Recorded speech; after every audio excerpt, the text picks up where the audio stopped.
بسم اللہ الرحمن الرحیم نحمدہ ونصلی ونسلم علی رسولہ الکریم اما بعد۔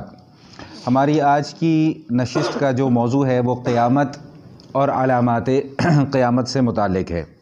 اس حوالے سے میں نے ترتیب کے ساتھ کچھ پوائنٹس بنائے ہیں کہ جس میں ہمیں ان چیزوں کا پتہ چلے گا کہ قیامت ہے کیا، قرآن کریم میں قیامت کا کیا تصور بیان کیا گیا ہے، قیامت میں ہوگا کیا، اور اس کے علاوہ قیامت سے متعلق ہمیں کن کن چیزوں پر ایمان رکھنا ضروری ہے، اور قیامت سے پہلے کیا کیا احوال آئیں گے، یہ انشاءاللہ ترتیب کے ساتھ ہم ان مضامین کو لے کر چلیں گے۔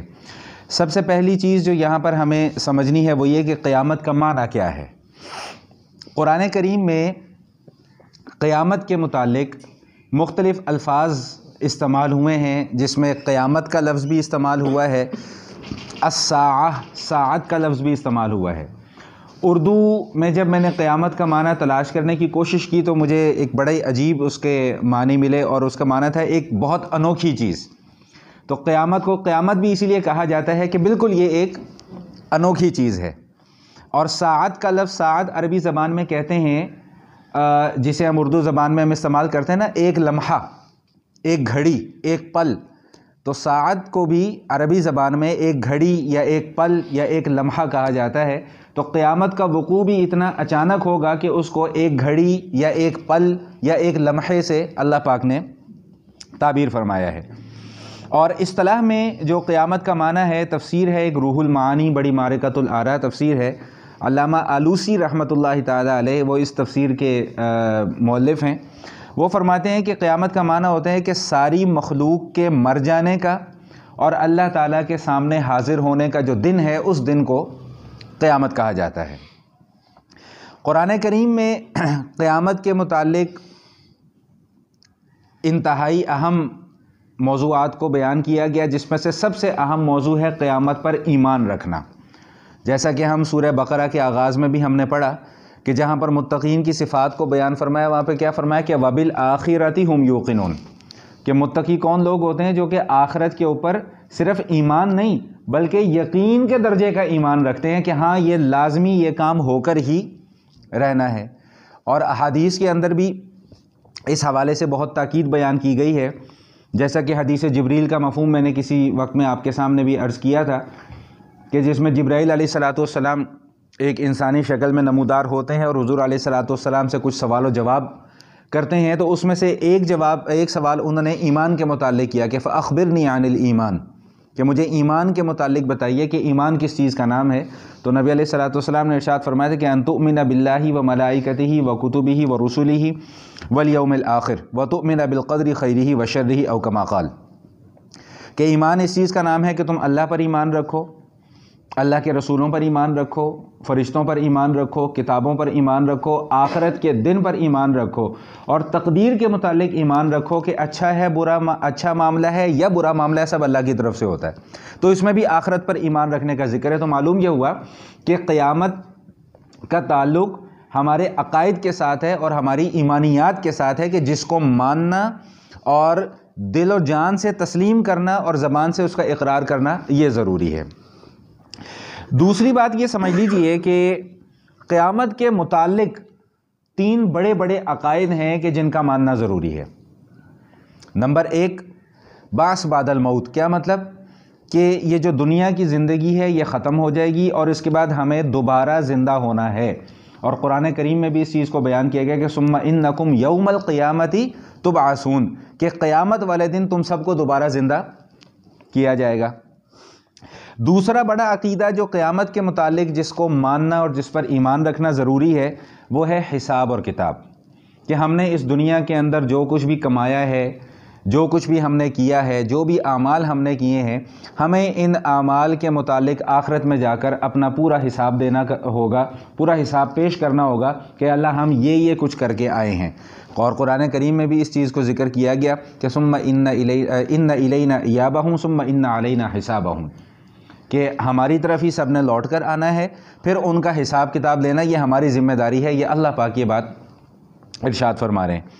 اور تیسرا بنیادی عقیدہ قیامت کے متعلق یہ رکھنا ضروری ہے کہ جب حساب کتاب ہو جائے گا تو پھر اعمال اور ایمان کی بنیاد پر جزا اور سزا کے فیصلے ہوں گے، یا تو جنت مقدر میں ہوگی یا خدا نخواستہ جہنم مقدر میں ہوگی۔ اور قرآن کریم میں بھی اس چیز کو بیان کر دیا گیا کہ فَأَمَّا الَّذِينَ شَقُوا فَفِي النَّارِ، کہ جو لوگ بدبختی کی زندگی اس دنیا کے اندر گزاریں گے وہ جہنم کے اندر جائیں گے، وَأَمَّا الَّذِينَ سُعِدُوا فَفِي الْجَنَّةِ، اور جو نیک بختی کی زندگی گزاریں گے وہ جنت میں جائیں گے۔ تو قیامت کے متعلق یہ تین بڑے بڑے بنیادی عقائد ہیں جن کا ماننا، جن پر ایمان رکھنا یہ ہمارے لیے ضروری ہے۔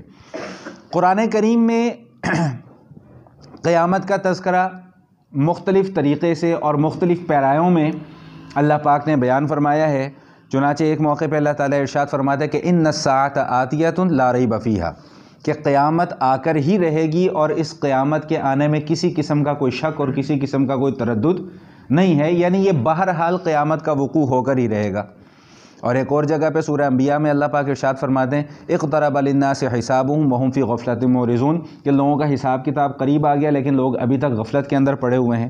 ایک اور موقع پہ اللہ پاک ارشاد فرماتے ہیں سورہ روم میں اللہ یبدأ الخلق ثم یعیدہ ثم الیہ ترجعون، کہ اس پوری کی پوری کائنات کی تخلیق اللہ نے کی ہے اور اللہ تعالیٰ ہی اس کائنات کو ختم بھی فرما دیں گے، اور پھر اس کائنات کے اندر جتنی مخلوق ہے ان سب نے اللہ کے حضور میں جا کر پیش بھی ہونا ہے۔ اسی طرح سورہ نساء میں اللہ پاک ارشاد فرماتے ہیں اللہ لا الہ الا ہو لیجمعنکم الی یوم القیامہ، کہ اللہ وہ ہے کہ جس کے سوا کوئی معبود نہیں ہے اور اللہ تعالیٰ قیامت والے دن تم سب کو اپنے حضور جمع کرے گا، اپنے حضور پیش کرے گا۔ ایک اور موقع پہ ارشاد فرمایا کہ یسألونک عن الساعۃ ایان مرساہا، کہ یہ لوگ آپ سے قیامت کے متعلق سوال کرتے ہیں کہ قیامت کب آنے والی ہے۔ تو بہرحال یہ تو میں نے صرف نمونے کے طور پہ 3-4 آیات کے چھوٹے چھوٹے حصے آپ کے سامنے پیش کیے ہیں، وگرنہ آپ قرآن کریم کو پڑھیں تو پورا کا پورا قرآن کریم جو ہے وہ قیامت کے تذکرے سے بھرا پڑا ہے۔ اتنا اور چیزوں کا شاید تذکرہ نہ کیا گیا ہو جتنی زور کے ساتھ اور جتنی شدت کے ساتھ اللہ تعالیٰ نے قیامت کا تذکرہ یہاں پر فرمایا ہے۔ اب کچھ اس حوالے سے بھی جو قرآن کریم کی آیات ہیں مختصراً وہ سماعت فرما لیں کہ جس میں قیامت کی ہولناکیوں کو ذکر کیا گیا۔ یہ تو قرآن کریم کی آیات میں مختصر ذکر کیا گیا، احادیث کے اندر انشاءاللہ اس کی بہت تفصیل ملتی ہے۔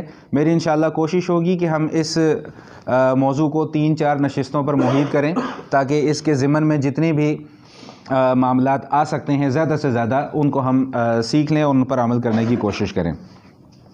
قیامت کی ہولناکیوں کے حوالے سے قرآن کریم کا اور احادیث کا مطالعہ کریں تو خدا کی قسم رونگٹے کھڑے ہو جاتے ہیں کہ اللہ یہ کیا معاملہ چل رہا ہے۔ فرمایا سورہ انبیاء کے اندر ان زلزلۃ الساعۃ شیء عظیم، کہ قیامت کا جو زلزلہ ہے وہ بہت شدید ہوگا اور وہ بہت بڑی چیز ہے۔ ابھی آپ کو یاد ہوگا کہ پچھلے ہفتے غالباً 6.4 کا ایک ہلکا سا جھٹکا محسوس ہوا تو سارے لوگ کلمہ پڑھتے ہوئے گھروں سے باہر نکل آئے۔ تو آپ اس سے اندازہ لگائیں کہ قیامت کا جو زلزلہ ہوگا وہ کتنا شدید ہوگا کہ جس میں کائنات کے اندر کچھ بھی نہیں باقی بچے گا۔ اس زلزلے کی ہولناکی کتنی ہوگی اس کے تصور سے انسان کے رونگٹے کھڑے ہو جاتے ہیں۔ اور انشاءاللہ ابھی ہم آگے جائیں گے تو پھر میں قرآن کریم کی آیات کے حوالے سے آپ کے سامنے کچھ گزارشات عرض کروں گا۔ یہ سورہ انبیاء کے اندر ہی اللہ پاک ارشاد فرماتے ہیں ان زلزلۃ الساعۃ شیء عظیم، قیامت کا زلزلہ بہت ہولناک ہوگا۔ اور اللہ تعالیٰ آگے جا کر یہ بات ارشاد فرما رہے ہیں کہ یوم ترونها تذهل كل مرضعۃ عما ارضعت وتضع كل ذات حمل حملها وترى الناس سکارى وما هم بسکارى ولكن عذاب اللہ شدید۔ مثال دے کر اللہ پاک نے سمجھایا ہے کہ جب بچہ ہوتا ہے نا، نو مولود بچہ ہوتا ہے، دودھ پیتا بچہ، تو ماں کے لیے جو سب سے قیمتی وقت ہوتا ہے نا وہ وقت ہوتا ہے جب وہ اپنے بچے کو دودھ پلاتی ہے، اپنے سینے سے لگاتی ہے اور اپنے بچے کی بھوک مٹاتی ہے۔ یہ ماں کے لیے بڑا قیمتی وقت ہوتا ہے۔ اس وقت ماں کو کسی اور کام کی نہیں سوجتی ہے، اسے بس یہ ہوتا ہے کہ میرا بچہ جو ہے وہ کہیں بھوکا نہ رہ جائے۔ تو قرآن یہاں پر یہ بیان کر رہا ہے قیامت کی ہولناکی اتنی شدید ہوگی کہ اگر کوئی عورت اپنے بچے کو دودھ بھی پلا رہی ہوگی تو وہ قیامت کی ہولناکی دیکھ کر بچے کو ہی پھینک دے گی۔ اتنا شدید قیامت کا جو ہے وہ منظر ہوگا اور اتنا ہولناک ہوگا۔ اور اسی کے ساتھ یہ بات بھی ارشاد فرما دی کہ حمل جو ہے نا، حمل وہ عورتوں کے گر جائیں گے، اتنی شدید اس کی ہولناکی ہوگی۔ اور لوگوں کی جو حالت ہوگی، لوگ ایسے ہوں گے جیسے مخبوط الحواس ہیں، اپنے ہوش اور حواس کے اندر کوئی بھی نہیں ہوگا۔ محسوس یہ ہوگا دیکھنے والوں کو کہ شاید یہ نشے کے اندر لوگ گرتے پڑ رہے ہیں، لیکن اللہ پاک ارشاد فرما رہے کہ وما ہم بسکارا، نشے کی کیفیت نہیں ہوگی، ان کی یہ کیفیت اللہ کے عذاب کی وجہ سے ہوگی، اللہ کے قیامت کی شدت کی وجہ سے یہ کیفیت کے اندر یہ لوگ مبتلا ہو جائیں گے۔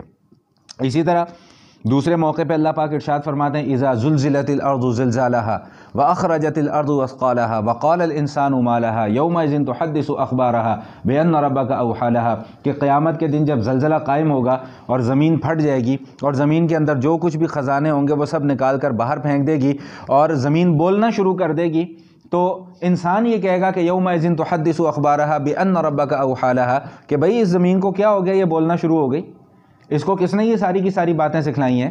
وہ زمین کیا بولے گی کہ جو انسان اس کے اوپر کرتوت کرتے رہے ہوں گے زمین وہ بتانا شروع کر دے گی۔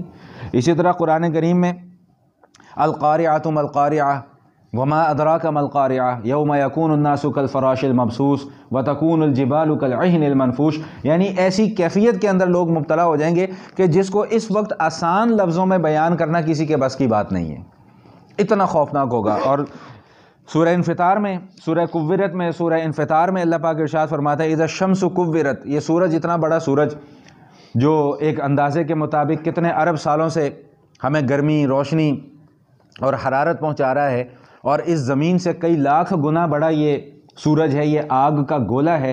اللہ پاک ارشاد فرماتے ہیں کہ یہ جو آگ کا گولا اتنا بڑا ہے سورج، اذا الشمس کورت، اس کو بھی لپیٹ دیا جائے گا، اس سورج کا نام و نشان ختم کر دیا جائے گا۔ وَإِذَا النُّجُومُ انْقَدَرَتْ، ستارے ٹوٹ ٹوٹ کر گریں گے، ایک ایک ستارہ جو اللہ تعالیٰ نے اس کائنات کے اندر تخلیق فرمایا ہے وہ ایک زمین سے کئی کئی لاکھ گنا بڑا ستارہ ہے، اور ایسے ارب ہا ستارے صرف اس نظام شمسی کے اندر موجود ہیں۔ اس کے علاوہ اور اللہ کی پتہ نہیں کتنی وسیع کائنات ہے جہاں تک آج تک انسان کی عقل جو ہے وہ نہیں پہنچ سکی ہے۔ فرمایا کہ یہ جو اتنے بڑے بڑے ستارے ہیں یہ ٹوٹ جائیں گے، ختم ہو جائیں گے۔ فرمایا کہ وَإِذَا الْجِبَالُ سُيِّرَتْ، یہ جو بڑے بڑے پہاڑ ہیں یہ چلا دیا جائے گا، ان کو، یہ پہاڑ اپنی جگہ سے سرک جائیں گے۔ اس کے بعد ارشاد فرمایا کہ وَإِذَا الْعِشَارُ عُطِّلَتْ، جبکہ 10 ماہ کی حاملہ اونٹنی کو بیکار کر دیا جائے گا۔ کیا مطلب؟ عرب میں جو اونٹ ہے یا اونٹنی جو ہے وہ ان کی سب سے قیمتی متاع ہوا کرتی تھی، سب سے قیمتی سامان۔ اگر کسی کے پاس اونٹ یا اونٹنی ہے تو وہ سمجھ لیں کہ وہ اس زمانے کا لینڈ لارڈ ہوتا تھا، اور اگر وہ اونٹنی اس حالت میں ہو کہ بچہ جننے والی ہو تو اس اونٹنی کی قدر و قیمت اور بڑھ جایا کرتی تھی۔ تو اللہ تعالیٰ فرما رہے ہیں کہ جب قیامت قائم ہوگی تو اس کی ہولناکی اتنی ہوگی کہ اگر کسی کے پاس اتنا ساز و سامان بھی ہوگا تو اس کا وہ ساز و سامان بھی اس کے لیے بیکار ہو جائے گا، اس کی کوئی حیثیت اور کوئی وقت باقی نہیں رہ جائے گی۔ وَإِذَا الْوُحُوشُ حُشِرَتْ، اتنی ہولناکی ہوگی کہ جتنے وحشی جانور ہیں وہ بھی ڈر اور خوف کے مارے ایک جگہ پر اکٹھے ہو جائیں گے، انسان تو انسان، جانوروں کے اوپر بھی اس کے اثرات پڑیں گے۔ فرمایا کہ وَإِذَا الْبِحَارُ سُجِّرَتْ، کہ یہ جو سمندر ہیں ان کو بھڑکا دیا جائے گا۔ یا تو علماء نے لکھا ہے کہ ان سمندروں کے اندر آگ لگا دی جائے گی، یا یہ کہ ان سمندروں کو خشک کر دیا جائے گا، یا یہ کہ ان سمندروں کے اندر طغیانی اتنی ڈال دی جائے گی کہ لوگ اس کو دیکھ کر حیران اور پریشان ہو جائیں گے کہ یا اللہ اب جائیں تو جائیں کہاں، بچیں تو بچیں کیسے۔ اسی طرح فرمایا کہ اذا السماء انشقت، یہ جو آسمان اتنا بڑا تمہیں نظر آتا ہے یہ آسمان ہی پھٹ جائے گا، ختم ہو جائے گا۔ وَإِذَا الْأَرْضُ مُدَّتْ، زمین کو کھینچ کر بڑا کر دیا جائے گا، یہ اتنی سی زمین اتنی بڑی، کیونکہ میدان حشر اسی زمین کے اوپر قائم ہونا ہے، اور جس دن سے اللہ پاک نے انسانوں کو پیدا کیا اس وقت سے لے کر قیامت تک آنے والے آخری انسان کو اسی زمین کے اوپر جمع کیا جائے گا، کھڑا کیا جائے گا، اور اللہ پاک اس سے جو ہے وہ حساب کتاب رہیں گے۔ اسی طرح ایک اور موقع پہ ارشاد فرمائے الحاقہ ما الحاقہ وما ادراک ما الحاقہ، یہ قیامت کو اللہ تعالیٰ نے حاقہ یعنی حقیقت، یہ ایسی حقیقت ہے کہ جس نے رونما ہو کر رہنا ہے، جس حقیقت نے واقع ہو کر رہنا ہے۔ اور عربی زبان میں الحاقہ، حقیقت سے مراد وہ حقیقت جو انتہائی خوفناک حقیقت ہو، اس کو الحاقہ کہا جاتا ہے، اور قرآن کریم نے قیامت کو الحاقہ کے ساتھ تعبیر فرمایا ہے۔ یہاں تک تو صرف میں نے ان باتوں کا تذکرہ کیا کہ جو قرآن کریم میں قیامت اور قیامت سے متعلق جو احوال ذکر کیے گئے ہیں۔ اب ایک $1 ملین کوسچن یہ ہے کہ قیامت آئے گی کب، آئے گی کب؟ اتنا کچھ جو قیامت کے متعلق بتایا جا رہا ہے تو اس قیامت نے آنا کب ہے؟ تو اللہ تعالیٰ اس کے متعلق جو ہمیں عقیدہ بیان فرما رہے ہیں، جس پر ایمان رکھنا اور پختگی کے ساتھ ایمان رکھنا ضروری ہے، فرمایا کہ ان اللہ عندہ علم الساعہ، کہ قیامت کب آنی ہے اس کا علم صرف اور صرف اللہ نے اپنے پاس رکھا ہے، مخلوق میں سے اس کا علم اللہ تعالیٰ نے کسی کو نہیں عطا فرمایا۔ وَعِندَهُ عِلْمُ السَّاعَةِ، اللہ ہی کے پاس قیامت کا علم ہے، اور قرآن کریم میں ایک جگہ نہیں کئی جگہ پر اس مضمون کو ذکر کیا گیا۔ يَسْأَلُونَكَ عَنِ السَّاعَةِ أَيَّانَ مُرْسَاهَا، یہ لوگ آپ سے پوچھتے ہیں قیامت کب آئے گی، فِيمَ أَنْتَ مِنْ ذِكْرَاهَا إِلَىٰ رَبِّكَ مُنْتَهَاهَا، آپ کو اس مسئلے میں پڑھنے کی ضرورت ہی نہیں ہے۔ نبی علیہ السلام کو اللہ پاک یہ بات ارشاد فرما رہے ہیں کہ آپ کو اس مسئلے میں پڑھنے کی ضرورت نہیں ہے، اِلیٰ رَبِّكَ مُنْتَهَاهَا، اس کی حقیقت اللہ جانتے ہیں کہ قیامت کب آنی ہے، ایک وقت اللہ تعالیٰ نے متعین کیا ہوا ہے، اس وقت میں بس قیامت آنی ہے، وہ وقت کب آئے گا اس کا علم اللہ کے سوا کسی اور کے پاس نہیں ہے۔ ایک دیہاتی نبی علیہ السلام کی خدمت میں حاضر ہوا اور آ کر عرض کرنے لگا کہ یا رسول اللہ قیامت کب آئے گی؟ تو نبی علیہ السلام نے فرمایا کہ بھئی قیامت تو آنی ہے، پہلے تم یہ بتاؤ کہ تم نے قیامت کے لیے تیاری کیا کی ہوئی ہے؟ پوچھ تو تم ایسے رہے ہو کہ جیسے تم بڑی تیاری کر کے آئے ہو، یہ بتاؤ تم نے قیامت کے لیے تیار کیا کیا ہے؟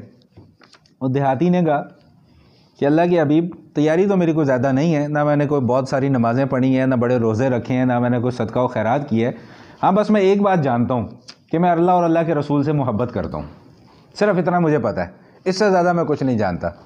تو نبی علیہ السلام نے فرمایا کہ انت مع من احببت، جس کے ساتھ تم اس دنیا کے اندر محبت رکھتے ہو، کل قیامت والے دن بھی تمہارا معاملہ اسی کے ساتھ ہوگا۔ صحابہ کرام فرماتے ہیں کہ اللہ کے حبیب صلی اللہ علیہ وسلم کی اس بات کو سن کر جتنی خوشی ہمیں اس دن ہوئی، اس سے پہلے ہمیں کبھی اتنی خوشی نہیں ہوئی تھی، کہ ان سب کی تو محبت تھی اللہ کے حبیب کے ساتھ، ان کو تو یہ تسلی ہو گئی کہ بھئی ہم اس دنیا کے اندر رسول اللہ صلی اللہ علیہ وسلم سے محبت رکھتے ہیں تو آخرت میں ہمارا معاملہ بھی نبی علیہ السلام کے ساتھ ہی ہوگا، اور حضور علیہ السلام کے صدقے اللہ پاک ہماری بھی جان بخش دیں گے۔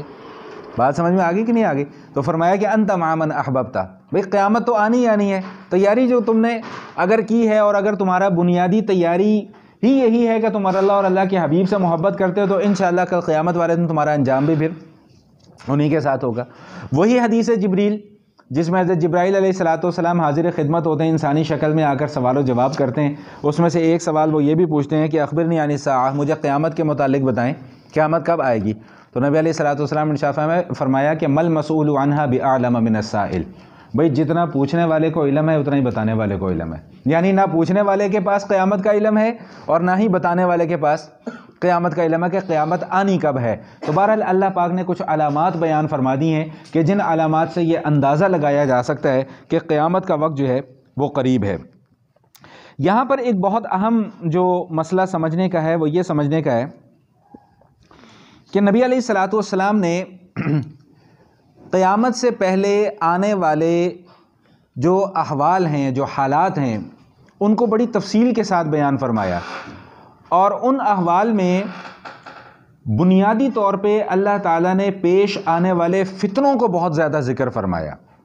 یہ فتنے کیا ہیں ان کے متعلق بھی میں تھوڑی سی گفتگو آج کروں گا، لیکن پہلے ایک حدیث سماعت فرما لیں۔ حضرت ابو سعید رضی اللہ تعالیٰ عنہ فرماتے ہیں کہ ایک دن نبی علیہ السلام نے ہمیں عصر کی نماز پڑھائی، اور عصر کی نماز پڑھانے کے بعد حضور اقدس صلی اللہ تعالیٰ علیہ وسلم نے خطاب فرمایا، اور اتنا طویل خطاب فرمایا کہ وہ خطاب مغرب کے وقت تک چلتا رہا نبی علیہ السلام کا، اور اس دوران حضور علیہ السلام نے قیامت تک آنے والے جتنے بھی فتنے تھے ان سب کو بیان فرمایا، اور جو بنیادی بات اس میں بیان فرمائی یہ وہی بات ارشاد فرمائی کہ دیکھو لوگو، یہ دنیا جو ہے بڑی سرسبز و شاداب ہے، بڑی شیرینی ہے، یعنی کیا مطلب کہ دنیا کے اندر اٹریکشن بہت زیادہ ہے، یہ تمہیں کھینچے گی اپنی طرف بار بار۔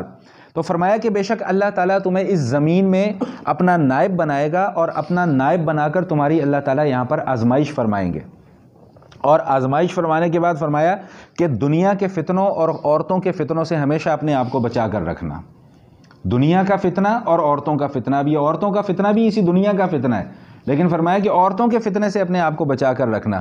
اس کو ذرا تھوڑا سا سمجھ لیں کہ عورتوں کے فتنے سے مراد کوئی خدا نہ خواستہ یہاں پر خواتین کی برائی کرنا مقصود نہیں ہے، مقصود اس چیز کو بیان کرنا ہے کہ زیادہ تر لوگ جو گناہوں میں مبتلا ہوتے ہیں اس کی بڑی وجہ خواتین میں سے کوئی نہ کوئی ایک عورت ہوتی ہے، اور شیطان کے مطابق فرمایا کہ النساء حبائل الشیطان، کہ یہ عورتیں جو ہیں یہ شیطان کا جال ہیں، شیطان ان کو گھر سے بنا کر سوار کر گھر سے باہر نکالتا ہے، اور اس کے بعد لوگ جو ہیں وہ گناہ کے اندر مبتلا ہو جاتے ہیں۔ حضور علیہ السلام نے خاصیت کے ساتھ اس فتنے سے بچنے کی تاکید فرمائی، اور پھر ارشاد فرمایا کہ جب بالکل سورج غروب ہونے لگا نا، اب یہ سنیں بہت اہم بات جو بیان فرمائی کہ جب سورج بالکل غروب ہونے کے قریب ہو گیا، حضور خطاب فرما رہے ہیں تو فرمایا کہ دیکھو جو وقت پہلے گزر چکا ہے دنیا کا، اس کے مقابلے میں دنیا صرف اتنی ہی باقی رہ گئی ہے جتنا کہ اب دن کا باقی حصہ باقی رہ گیا گزرے ہوئے دن کی نسبت.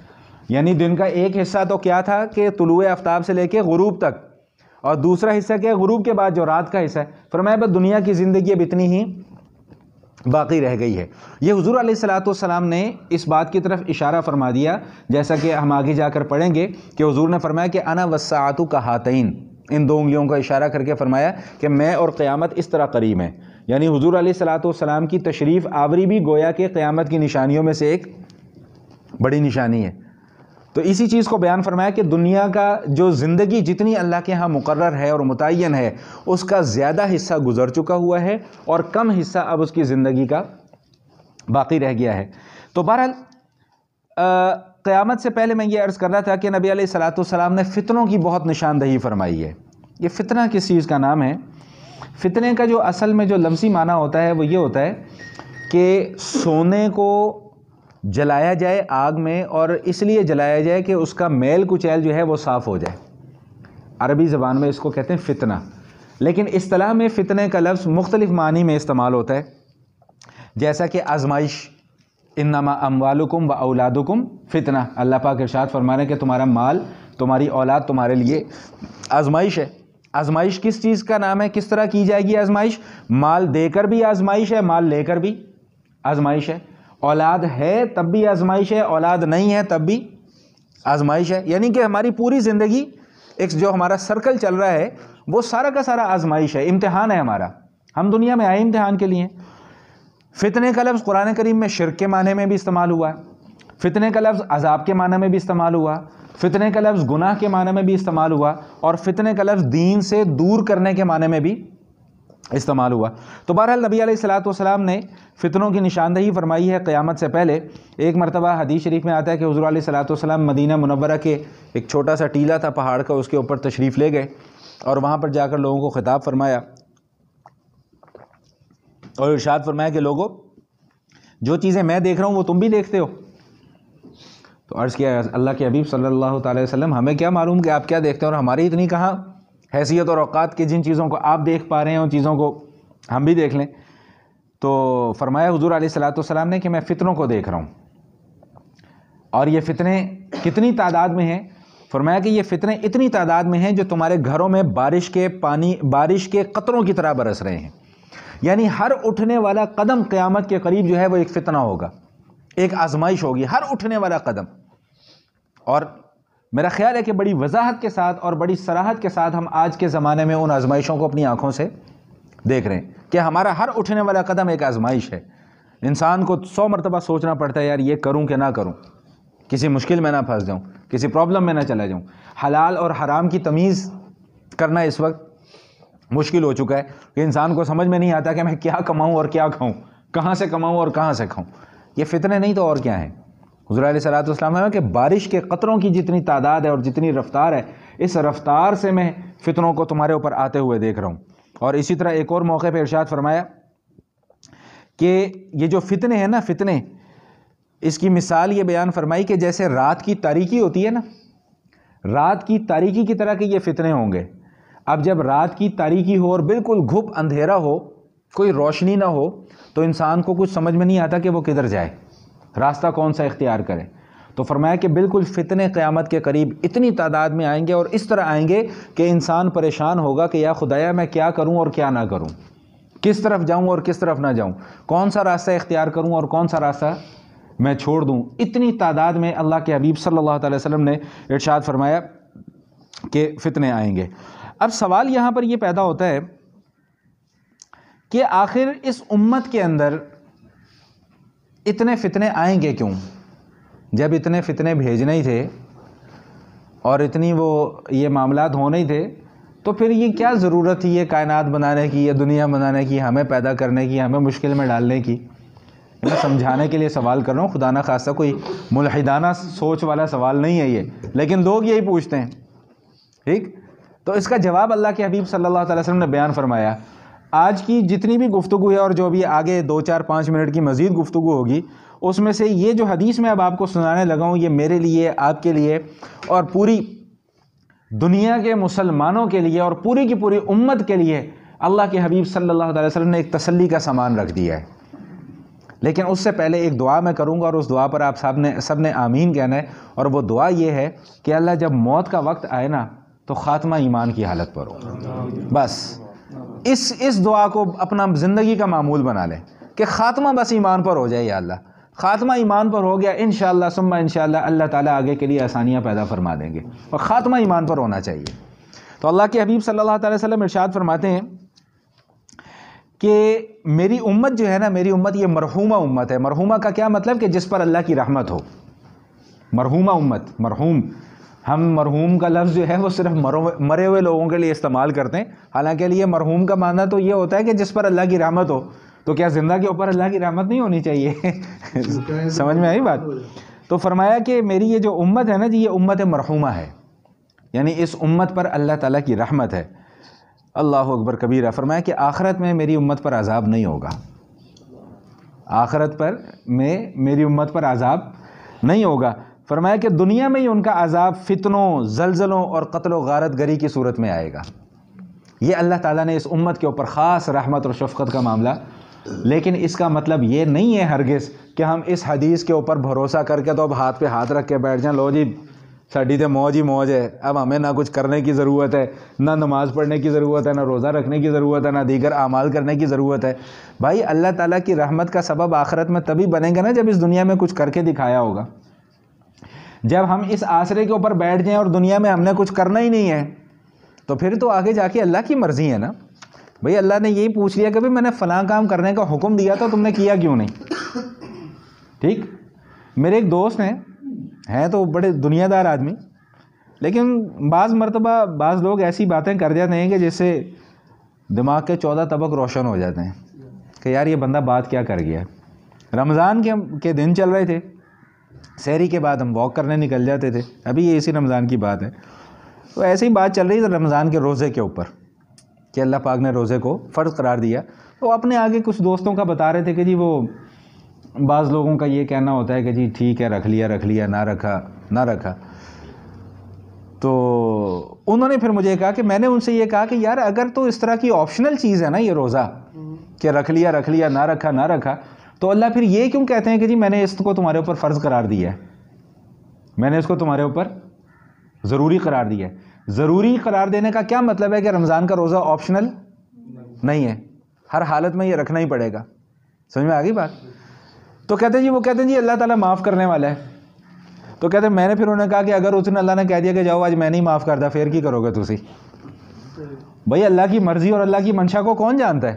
کل قیامت والے دن ہم اس بھروسے پہ جائیں کہ جی اللہ معاف کر دے گا اور آگے اللہ کا موڈ ہی چینج ہو جائے کہ نہیں میں نہیں معاف کرتا، کیا کرو گے پھر وہاں پر جائے؟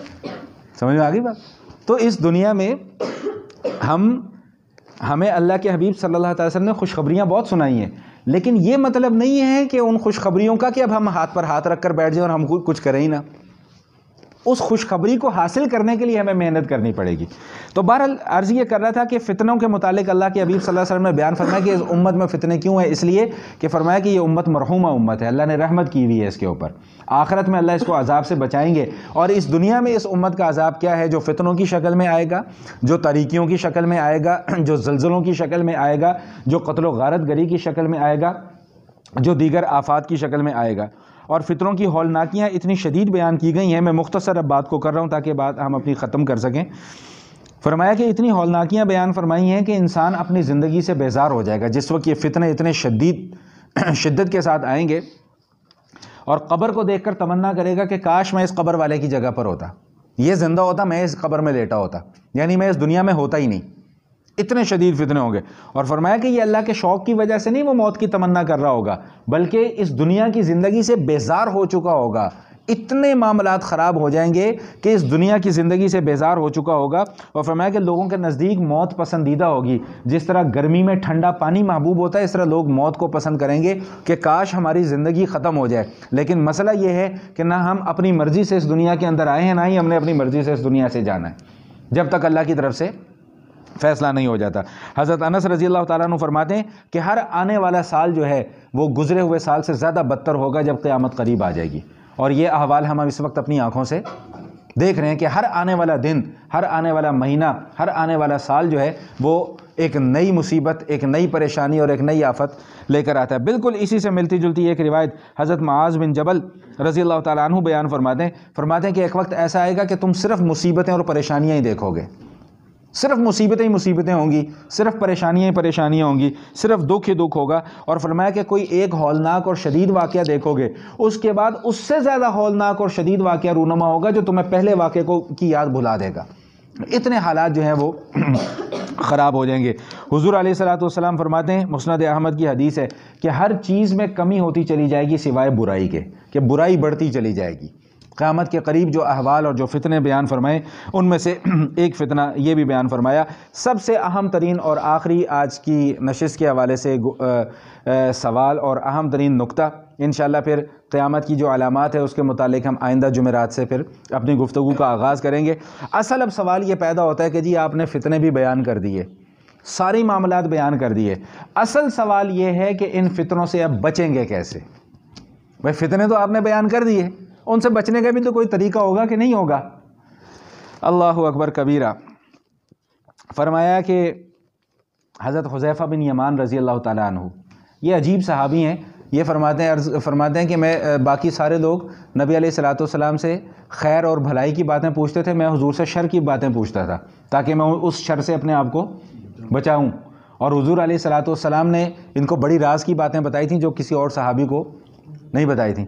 تو یہ حضرت حذیفہ بن یمان رضی اللہ تعالیٰ عنہ فرماتے ہیں کہ فتنوں سے وہی بچ سکے گا جو ان فتنوں کے متعلق جانتا ہوگا، جس نے اللہ کے نبی صلی اللہ علیہ وسلم کی سیرت اور سنت کو پڑھا ہوگا، جس نے ان چیزوں کو پڑھا ہوگا، سیکھنے کی کوشش کی ہوگی، سمجھنے کی کوشش کی ہوگی، وہ جب ان حالات کو دیکھے گا تو وہی ان فتنوں سے بچ سکے گا، اس کے علاوہ کوئی اور ان فتنوں سے نہیں بچ سکے گا۔